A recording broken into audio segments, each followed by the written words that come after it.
Good afternoon. I'm Dwayne Carpenter, Sports Information Director here at West Virginia Wesleyan, and joining me on the Women's Basketball Coaches Corner is Head Coach Steve Tierney. Steve, thanks for being here. You're welcome, Dwayne. Well, Steve, things didn't go quite as planned down at Charleston. Your girls fought hard, but they came up just a point short against Wesleyan Jesuit in the quarterfinals in a 53-52 loss.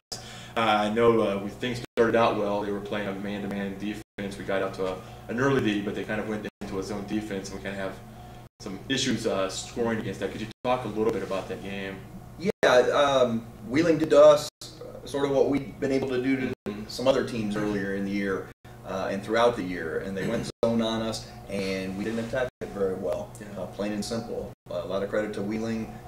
Their kids did a great job, and we would have liked to have done a better job against it, but we also tried to get the ball off the court quicker before the zone sets up, and we just didn't have the energy apparently to get out and make it a full court 94-foot game is how we would have liked it to have gone. I know the season didn't end the way you wanted it to, but still your team finished 19-9. A lot of accolades came to you and your team. I mean, how did your team respond to that loss? I'm sure after a couple of days they could look back and say, yeah, we did have a really good season despite the way it ended. Yeah, they definitely feel that way. I want that loss to hurt a little bit because now that you have won a league title and have that monkey off our back, so to speak, the next thing to accomplish is really winning the tournament and or getting into the NCAA tournament. So that's what we've got to be focused on. It's not going to be easy next year. I believe I heard, I didn't look this up myself, but I think it's something like 7 of the top 10 teams in women's basketball league next year have 4 starters back. So I told the team that with an injury or an ineligibility and the wrong spots, so to speak, you could finish 5th without even blinking an eye next year.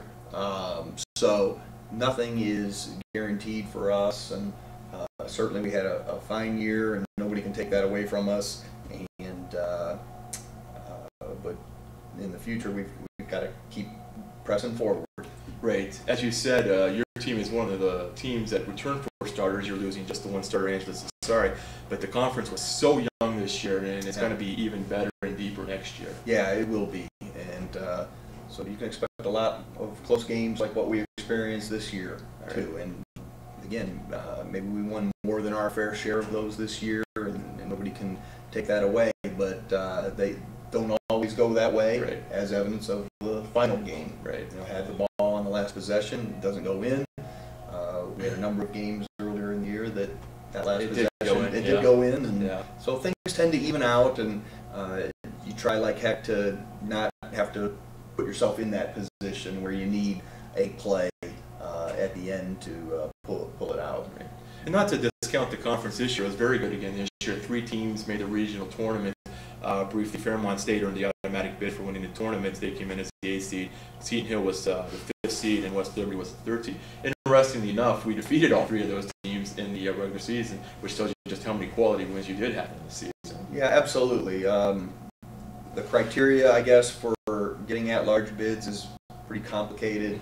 I don't know that I completely agree with the criteria that's set up, but it is the criteria, and that's the way that it goes. I think we get a lot of influence from hearing all the pundits talk about the men's Division I tournament and their at-large bids and things, and everyone kind of believes that we use the same criteria, and it's not so.